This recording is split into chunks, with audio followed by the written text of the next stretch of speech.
What's up, everybody? Todd Linder here, founder of LaunchPoint, and I am so excited to have this conversation with Landon Berry, who went from working in a church to now moving in the direction of his dream job and got really close to his dream job, but in an awesome spot right now in sports. And man, we just spent probably 15 minutes before hitting record. And I told him, I said, I wish we hit record in the beginning because it was so awesome just hearing what what God's doing in Landon's life and the opportunities across the board. But I'm gonna let you share that, Landon, coming out of your mouth because it's so much better. So I'd love to go ahead and dive in. And I just love to kind of start from the beginning, almost like where were you? Like before we got introduced, before you joined in on what we're doing, where were you before we got started? Yeah, thanks, Todd. I'm 33 years old now, and I came out of college, kind of jumped right into ministry after 1 year of being an educator, and spent 8 years eventually on staff at the local church that I found as a college student. So, met my wife there. She got saved there. We got married by the lead pastors, and then they invited me to join the team. And I spent most of my 20s and into my early 30s doing about anything you can imagine in a church that was growing, from kids ministry, youth ministry, small groups, kind of anything in that associate or executive pastor kind of role. Okay, cool. And so 8 years, but at some point you thought, okay, maybe this isn't it anymore. Yeah. Talk a little bit about that process of discerning and then what made you say, okay, this for sure, I'm gonna try to do something Sure. different.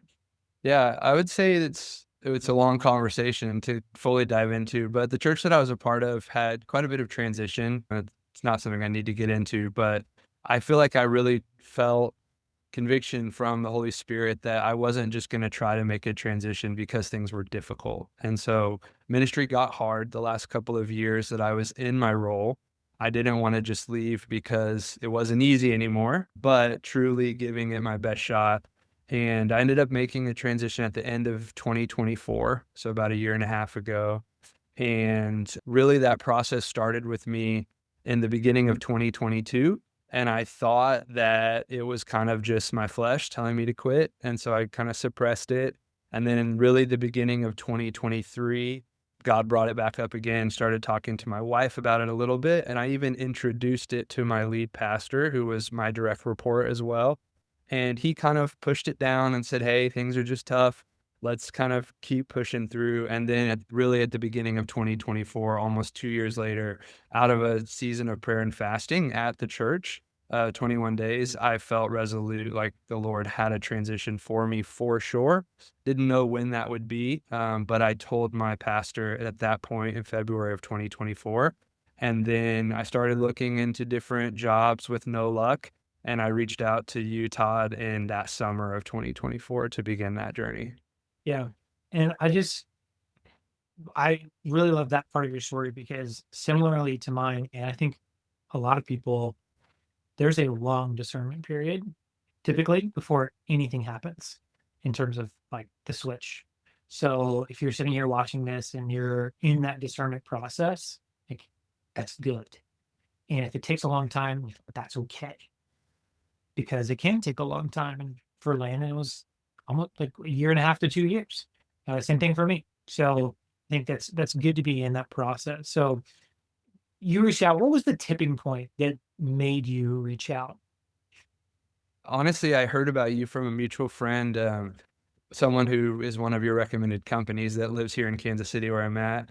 And one of my mutual friends connected me to him, who then was like, "Hey, you should reach out to this guy named Todd Linder." And I was like, "Okay."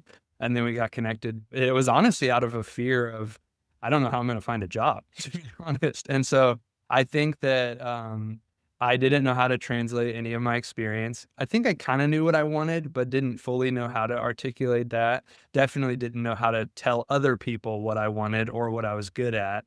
And so that was what really drew me into the process. But then in August of 2024 was when I submitted a formal resignation to my pastor for the end of the year 2024.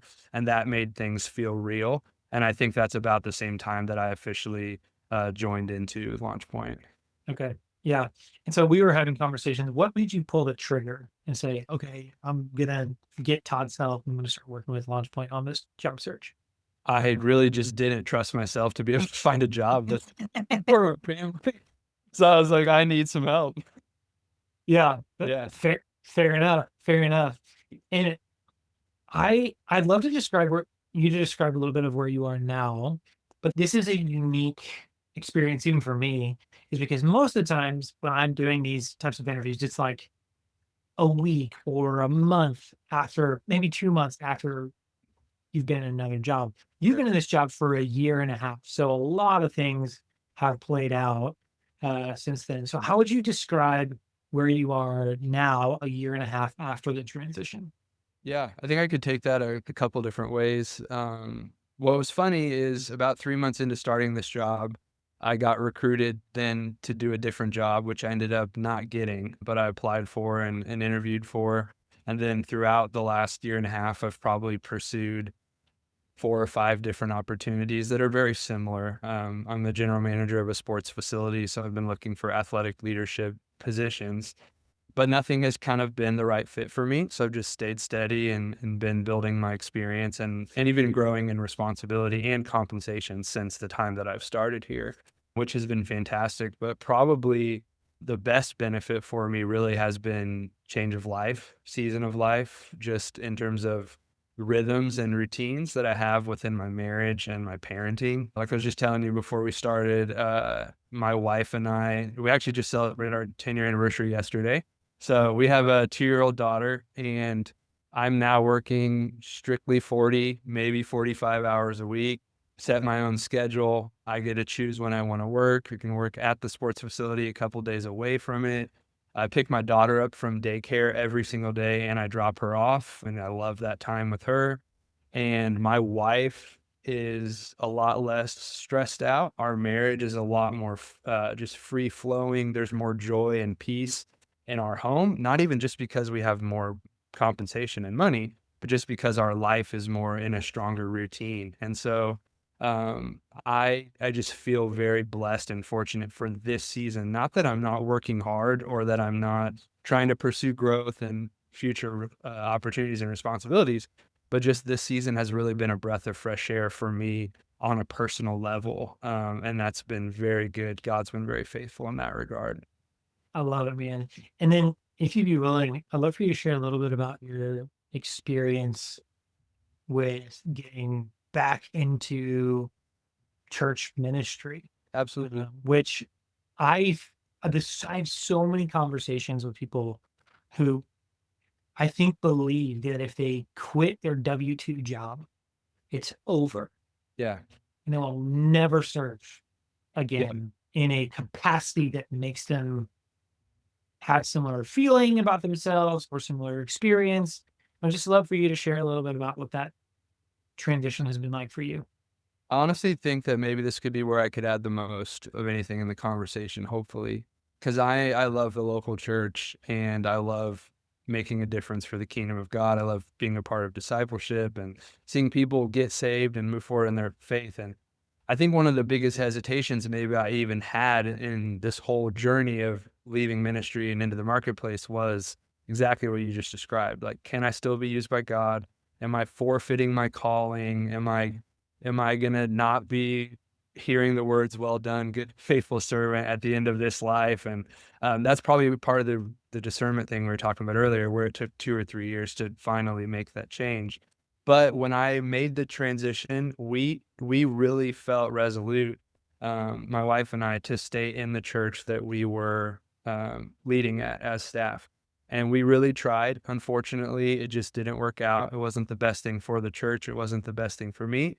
I think that that's probably something that everyone's going to have to experience on an individual case. But we made the decision about 7 months after I stepped off of staff in the summer of 2025 to go ahead and pursue a new church home. And I tried a few churches and ended up going to one that I knew actually here in the Kansas City area, knew a few people that were in ministry leadership there on staff. And they recruited me. And I was like, I don't want to go to that church actually because my parents go to that church too. And I even told the associate pastor and the lead pastor, I said, hey, I don't want to go to your church because I want to be my family, not Greg and Amy's son. And so, but then no, just come try it. And we came and we tried it, and it was the right fit for us the first Sunday we went. And then that week, the lead pastor took me to lunch, which is amazing. I know not everyone's going to have that opportunity. It's a pretty good sized church here in town. And he told me words that my heart needed to hear. Two things. He said, hey, Landon, if you make this church your home, we'll be so glad that you come here. But if you never do anything for the church, we're still going to be really glad that the Berries are at our church. So I needed to hear that.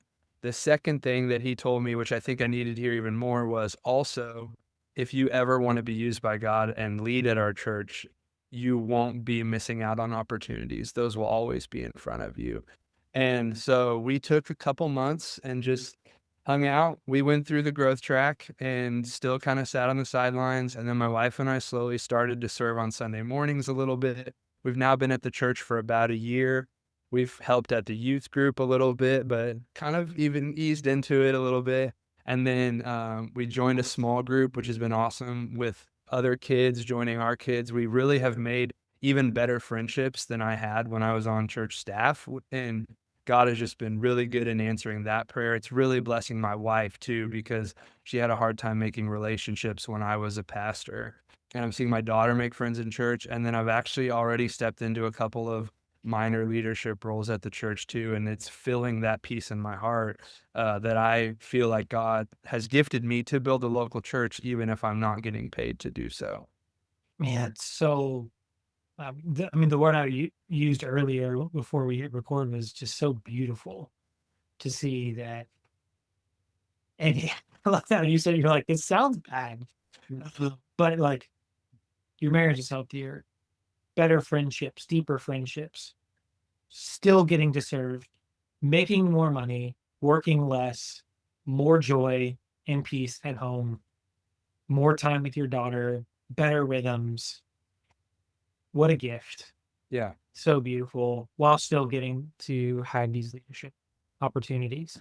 So, man, I'm so glad that we're getting to reconnect on this now, so much later, to see how all this stuff has played out. So thank you for sharing that. I know we talked about a couple of other things. Is there anything else that like you just feel like would you'd be remiss and be like, if you turn the recording off, you're like, oh man, I should have also included that. I don't know. It's probably just continuing to expound on maybe what I've said earlier. Maybe I'll say it this way. Throughout the whole journey of me submitting a resignation, joining the LaunchPoint community, even spending a couple months before I joined LaunchPoint of just sending out job applications and trying to build resumes, and maybe even taking the years before that, it's like in my journey, I can see God's timing. And my wife and I have talked about that quite a bit, where my wife honestly wanted to separate from the church and have me quit my job before I did. But I really felt like the Lord, I needed to make the decision for myself, not just because my wife necessarily wanted to. So that's part of the reason why I hung on for a while. And I wanted to be 100% confident. And so even the job that I ended up at, if I would have quit sooner, this job wouldn't have been open or available. And that's another story for another day. But I've just seen God's timing and faithfulness to me and my family throughout this entire process of the last 3 or 4 years. And so I just maybe say, if you're discouraged at where things are at any point, God can do something, because I didn't even technically finish the Launch Point program when I got my job. I was in like week 7, and a divine opportunity happened in a prayer meeting, and someone said, hey, Landon's your answer for your job. And through that power of the connections that you talk about a lot, I ended up meeting with this person the next day, and I was the right fit for their job, and he hired me 48 days or 48 hours later. And so um, God is faithful and his timing is perfect. And so wherever you're at in the process, I will just testify of that for the rest of my life, because I probably would have tried to speed things up and it wouldn't have actually been the better thing for me. Yeah. Yeah. It's good. Good word. It's almost Yeah. like you worked for a church before. Sounds like you're going to pastor. Um, man, if anybody, last question, if anybody was on the fence Yeah. about working with us, working with Launchpoint, I know it's been even a year and a half since you were around, so a lot of things have changed, all in really good ways. But what would you tell them if they're like, I don't know, I'm seeing these videos, I'm like, got to the end of this video, like awesome for you, Landon, that's great. But what would you tell them if they're on the fence? I mean, this is kind of silly and probably won't even make your video, but it's like, it can't really hurt. Is one thing. It's like maybe there's a little bit of an investment to it, but at the very least, you're going to learn things about yourself that you didn't know, which that was like so many light bulb moments for me where I was like, oh, I didn't know that liked that or that I could do that or that I was good at that. And then I didn't, even if once I learned that, I didn't know how to tell other people that in a relevant way. And so even when I contacted you about 6 months ago and I was kind of looking at maybe exploring some other opportunities, it was because I did stop in the middle of the process and I was like, "Hey, I probably need these skills and this vocabulary and this acumen for future opportunities that I might pursue later on." And so at the very least, you're investing in a bit of self-discovery and a network and a community, even if it doesn't lead to a job opportunity. And I believe it will lead to a job opportunity, but at the very least, you're putting yourself in a circle of people that are going to cheer you on, pray for you, as well as you're going to learn a heck of a lot about yourself that I wouldn't have ever discovered if I wouldn't have joined Launchpoint. Love it. Well, I'm keeping that. Yeah. Well, man, thanks so much for your time. Thanks for hanging out. And if you made it to this far in the video, we'll see you in the next one. Thanks for sticking around.